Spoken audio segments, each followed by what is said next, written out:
ഇപ്രാവശ്യം BJP ഇവിടെ ജയിക്കുമെന്നാണ് ഒരു സാധ്യത. ആൻ്റോ ആൻ്റണിയൊക്കെ ജയിക്കുന്നതിനോടൊന്നും താല്പര്യമില്ല. പുള്ളി വോട്ടിന് മുമ്പുള്ള ഈ ചിരിയും പ്രവർത്തനമൊക്കെ ഉള്ളൂ. ജയിച്ചു കഴിഞ്ഞാൽ പിന്നെ ഇവരാരെയും കളിയാണെ പോലും കിട്ടത്തില്ല. ഐസക്കാണ് വരേണ്ടതെന്നാണ് ഞങ്ങളുടെ അഭിപ്രായം. ജയിക്കുന്ന ഇപ്രാവശ്യം കോൺഗ്രസ്സുകാർ ഉറപ്പാണ്. ജാതി സമവാക്യങ്ങൾ ഇല്ലെന്ന് പറയുമ്പോഴും ഈ ലോക്സഭാ തെരഞ്ഞെടുപ്പിലുടനീളം സംസ്ഥാനത്ത് കാണാനാകുന്നത് ഓരോ മണ്ഡലങ്ങളിലെയും ഭൂരിപക്ഷം വരുന്ന സമുദായങ്ങളെ മുന്നിൽ കണ്ടുള്ള സ്ഥാനാർത്ഥി നിർണയമാണ്. ഇതിൽ പ്രധാനമാണ് പത്തനംതിട്ട. സിറ്റിംഗ് MP ആന്റോ ആന്റണി, മുൻ ധനകാര്യമന്ത്രി TM തോമസ് ഐസക് എന്നീ പരിചയസമ്പന്നർക്കൊപ്പം കോൺഗ്രസിന്റെ അതികായൻ AK ആന്റണിയുടെ മകൻ അനിൽ ആന്റണി എന്നിങ്ങനെ 3 ക്രിസ്ത്യൻ പേരുകാരെ ഇറക്കിയാണ് പത്തനംതിട്ട പിടിക്കാൻ 3 മുന്നണിയും കോപ്പ് കൂട്ടുന്നത്. പത്തനംതിട്ടയിൽ ജാതി സമവാക്യം ആരെ തുണയ്ക്കും? ജനങ്ങളുടെ അഭിപ്രായമൊന്ന് തേടിയാലോ?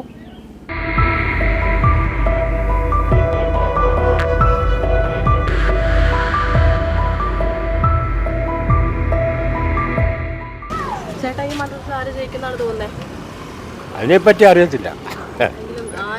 ആര് വരണമെന്നാണ് ചേട്ടൻ ആഗ്രഹിക്കുന്നത്? ഇവിടെ 3 പേരാണ് അവിടെ നിൽക്കുന്നത്. അത് ആൻ്റോ ആൻ്റണി ആയിരുന്നു ഇവിടെ നിന്നോണ്ടിരുന്നു. അപ്പോൾ ഇപ്രാവശ്യം എന്തുവന്ന് അറിയത്തില്ല. ഇത്തവണ 4ാം തവണയാണല്ലോ ആന്റോ ആന്റണി നിൽക്കുന്നത്. അപ്പോൾ ആൾക്ക് വിജയസാധ്യത തോന്നുന്നുണ്ടോ? അതിനെപ്പറ്റിയുള്ള ഇത് പോരാ. എന്തുകൊണ്ടാണ് പുള്ളിക്കാരൻ വല്ലതും മണ്ഡലത്തിൽ വല്ലതും ചെയ്തിട്ടുണ്ടെങ്കിൽ അങ്ങനെ ചെയ്യും.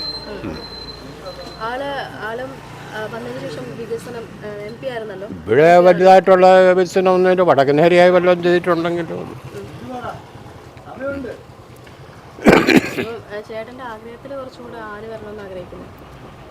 ഞങ്ങളുടെ ഇപ്പോഴത്തെ നോക്കുവാണെങ്കിൽ ഐസക്കാണ് വരേണ്ടതെന്നാണ് ഞങ്ങളുടെ അഭിപ്രായം. കാര്യം പാർലമെൻറ്റിൽ പോലും പിടിച്ചെടുക്കാമെന്നുള്ള പരിപാടിയാണ്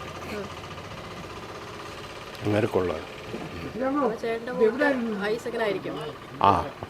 ഒന്നാമത് LDFിൻ്റെ ഭരണം മൊത്തത്തിൽ പറഞ്ഞാൽ തന്നെ വളരെ ശോകമായ അവസ്ഥയാണ്. എങ്ങനെയൊക്കെ നോക്കിയാലും അഴിമതി അങ്ങനെയുള്ള കാര്യങ്ങളിൽ പിണറായി സർക്കാർ എപ്പോഴും മുന്നിൽ എപ്പോഴും കേരളം നമ്പർ 1 ആയിട്ട് തന്നെ നിൽക്കുന്നുണ്ട്. അന്ന് കോവിഡിൻ്റെ സമയത്ത് കേരളം നമ്പർ 1 ആണ് എന്നുള്ള രീതിയിൽ ഒരുപാട് വാർത്തകൾ നമ്മൾ കണ്ടതാണ്. പക്ഷേ ഏത് രീതിയിലാണ് കേരളം ശരിക്കും നമ്പർ 1 ആയത് എന്ന് നമുക്ക് ഈ അടുത്ത കുറേ സമയം കൊണ്ട് തന്നെ മനസ്സിലായി. അഴിമതിയുടെ കാര്യത്തിൽ, മറ്റുള്ള കാര്യത്തിൽ അദ്ദേഹത്തിൻ്റെ മോള് തന്നെ കേസിൽ പെട്ടിട്ട് കിടക്കുകയാണ്. അപ്പോൾ അങ്ങനെയുള്ള ഒരു ഇത് വരുമ്പോഴത്തേക്കിന് ആ ഭരണാധികാരി എങ്ങനെയാണോ അതുപോലെ ആയിരിക്കുമല്ലോ ഏറ്റവും മെയിനായിട്ടുള്ള ആളെങ്ങനെ ആയിരിക്കും അതുപോലെ ആയിരിക്കും സബ്ബായിട്ടുള്ള ആൾക്കാരും പോകുന്നത്.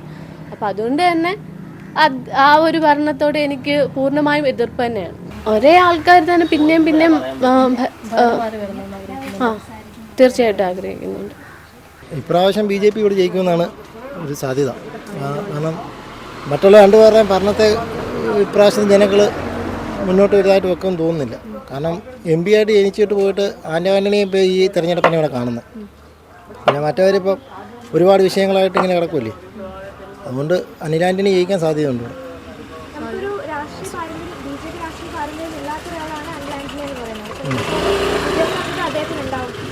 വിജയ സാധ്യത ഉണ്ട്. ഇപ്രാവശ്യം എങ്ങനെ ജയിക്കാൻ സാധ്യത കൂടുതലാണെന്നാണ് എക്സിറ്റ് പോളിൽ എല്ലാം പറയുന്നത്. കാരണം പുള്ളി കയറി വന്നാൽ നല്ല കാര്യങ്ങൾ കൂടെ എന്തായാലും ചെയ്യും. കാരണം ഇത്രയും വിദ്യാഭ്യാസമൊക്കെ ഉള്ള ഒരാളിനെയും ഇത്രയും കാലം ഇവിടെ ആരും നിർത്തിയിട്ടില്ല.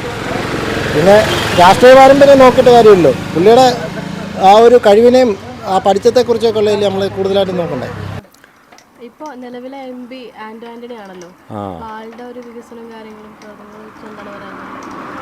ആൻ്റോ ആൻ്റണിയൊക്കെ ജയിക്കുന്നതിനോടൊന്നും താല്പര്യമില്ല. പുള്ളി വോട്ടിന് മുമ്പുള്ള ഈ ചിരിയും പ്രവർത്തനമൊക്കെ ഉള്ളൂ. ജയിച്ചു കഴിഞ്ഞാൽ പിന്നെ ഇവരാരെയും കളിയാണെ പോലും കിട്ടത്തില്ല. ഇന്നത്തെ നമ്മുടെ കേരളത്തിലെ അങ്ങനെ ജീവിത സാഹചര്യം അനുസരിച്ച്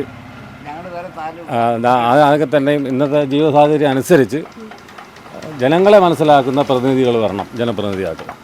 ഇവരെ കുറിച്ചൊന്നും നല്ല അഭിപ്രായം എനിക്കില്ല, എന്നെ സംബന്ധിച്ച്. പിന്നെ ഈ റോഡ് തന്നെ ഇപ്പോൾ ശരിയായിട്ടാണ് കുറച്ച് നാളെ ആയുള്ളൂ. അവിടെ എവിടെയൊക്കെ പോയി കഴിഞ്ഞാൽ പൈപ്പ് ലൈൻ പൊട്ടിയാലും മറ്റേത് പൊട്ടിയാലും എല്ലാം സമയത്തും കാലത്തും ഒന്നും ശരിയാക്കത്തില്ല. സർക്കാർ ഉദ്യോഗസ്ഥന്മാരുടെ ഒന്നും പ്രവർത്തനം ജനങ്ങൾക്ക് ഉപകാരപ്രദമായിട്ട് സർക്കാർ ഉദ്യോഗസ്ഥന്മാർ പ്രവർത്തിക്കതേ ഇല്ല. അത് ചോദ്യം ചെയ്യാനോ ആരുമില്ല. ജനങ്ങൾ കഷ്ടപ്പെടുക, അത് തുറന്നിട്ടിരിക്കുക. അത് തീരുമാനിച്ചിട്ടില്ല കൊടുക്കണമെന്ന്. അതൊക്കെ ആ സമയമാകുമ്പോൾ എന്തായാലും നമ്മുടെ വോട്ടധികാരം നമ്മൾ രേഖപ്പെടുത്തിയല്ല പറ്റത്തുള്ളൂ. അത് കൊടുക്കാൻ ആ ഒരു തീരുമാനത്തിലോട്ട് എത്തിയിട്ടില്ല.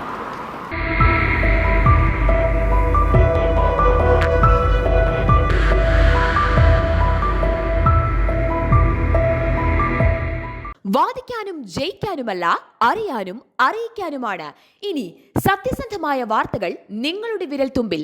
എത്രയും വേഗം സബ്സ്ക്രൈബ് ചെയ്യൂ SN media news YouTube channel.